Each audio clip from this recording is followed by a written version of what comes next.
There's many things that we can learn from people who have much harder lives than we have.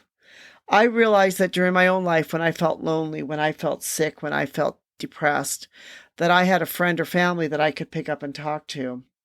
So the life lesson that I've learned here is that no matter how completely lonely I think I may be, there are others who can be always lonelier than me.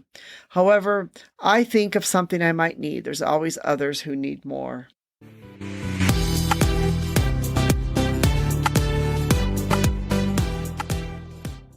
Hi, this is Anita from the Dusty Roads podcast. Today, I want to talk a little bit about gratitude, and in particular, I want to talk about a blog that I wrote quite some time ago entitled, I Am Filled with Gratitude, Loneliness, Old Age, and Sickness. And you might think, what an odd title that is. Why would you feel gratitude about loneliness, old age, and sickness? Well, first of all, I'm filled with gratitude because I've traveled enough around the world that I know how truly blessed that I am. And it fills me with gratitude to be able to see all of my blessings. And I feel grateful for all the blessings that I have in my life. A few years ago, we went to some villages in North Vietnam. And while we were there, we were doing some charity work there. I met some women there, and they each told me some of their sad stories about their life and how their lives had turned out.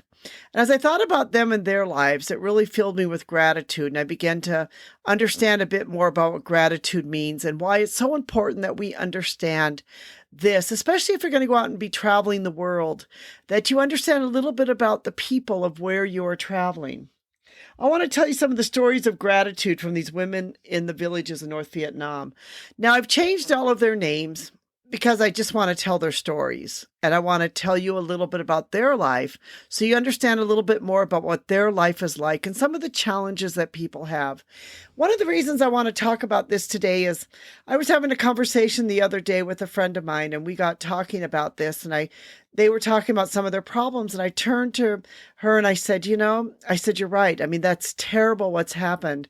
But at the same time, when you go overseas and you see people and the poverty that they live in and some of their circumstances, it just really makes you realize how grateful we should be for all that we have. And that is why I want to tell these stories so we can all understand how important it is for us to feel gratitude in our lives for all of our blessings. First one is but her name is Lan. Lan had no family. She lived alone in a small house. Her parents had died. She had never married, and she had no family to take care of her. We also understood that she was a bit mentally challenged. And right here, you need to understand that in many of these third world countries, if somebody has any type of mental problem or is mentally challenged, it can be very difficult. They just don't have the schools, they don't have the counselors, they just don't have the programs available for them to be able to help them.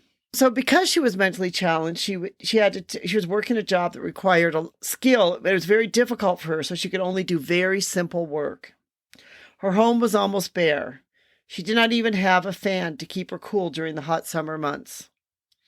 But the best thing she had was an old carved altar with photos of both of her parents. And when we asked her about them, her eyes just beamed, and she talked about her parents and how proud she was and how much she loved them. I realized that when I looked at her, that it was universal in almost every country is a parent's love for their child and the child's love for their parent. In the case of Lan, this love continued long after they had passed on and left her alone after their death. She proudly and prominently displayed her parents' photos on the altar in her tiny home. Another one I met was Hua. Hua was unable to see, so she collected rubbish to sell.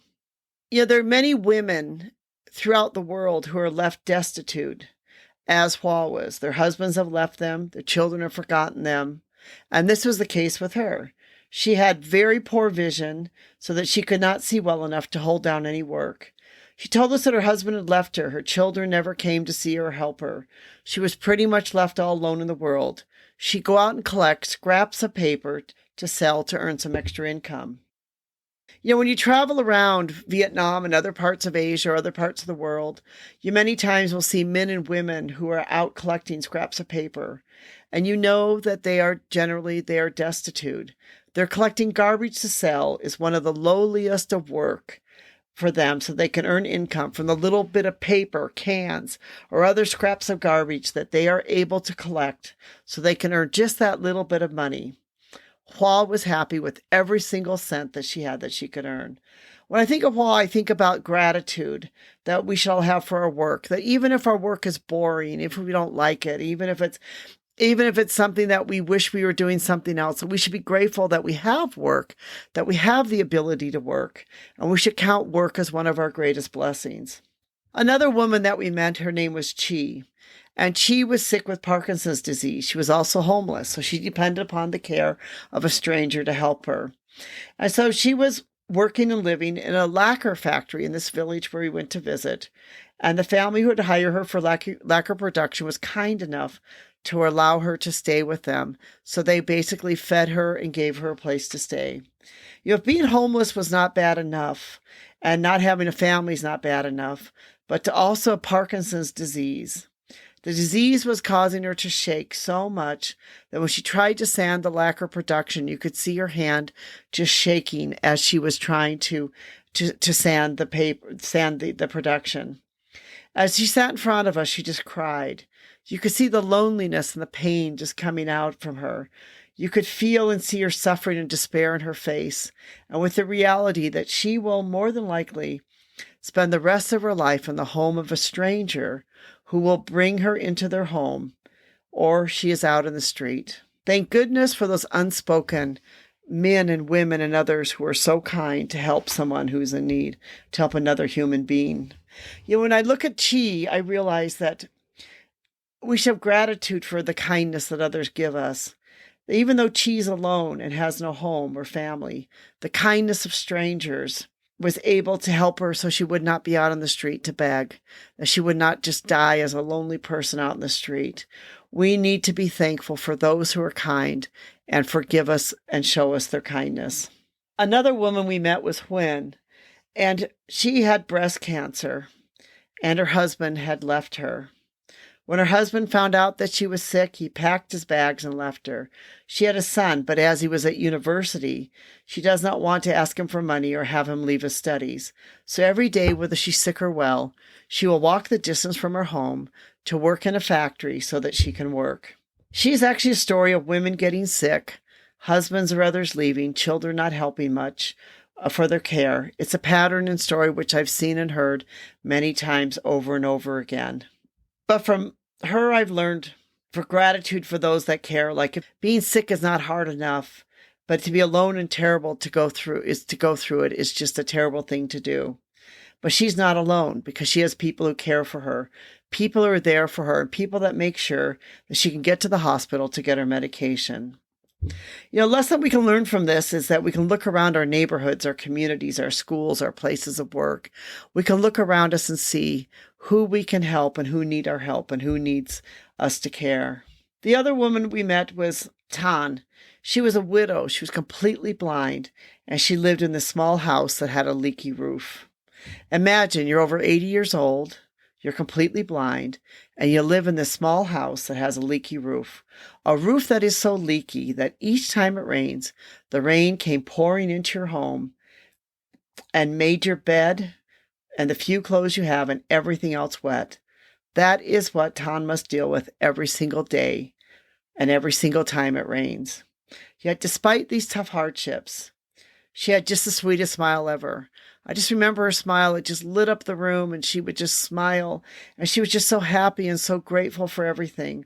She only had one child, but he never came to see her, so she was very much alone.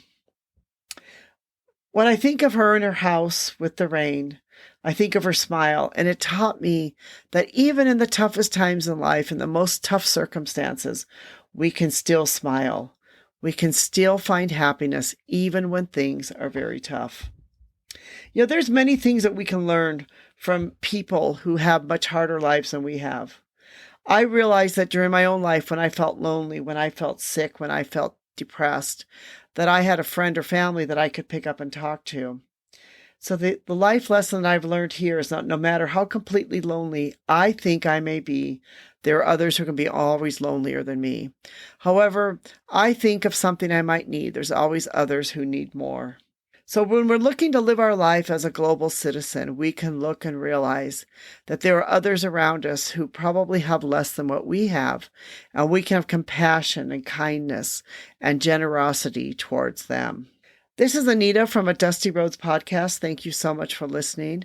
We hope that you'll be part of our community as we explore the dusty roads of life and as we live our life as a global citizen. I will put a link in the description to my podcast with I Am Filled with Gratitude, Loneliness, Old Age, and Sickness, and that you can be able to read more about some of these women and also read a bit more and see some of the photos and some of the other things and some of my thoughts about gratitude life and how we should all be grateful for what we have. We'd like to thank those who help us put this together, especially Rico. We know without him and our team, it would not be possible. And we'd also like to thank you, our listener, for listening.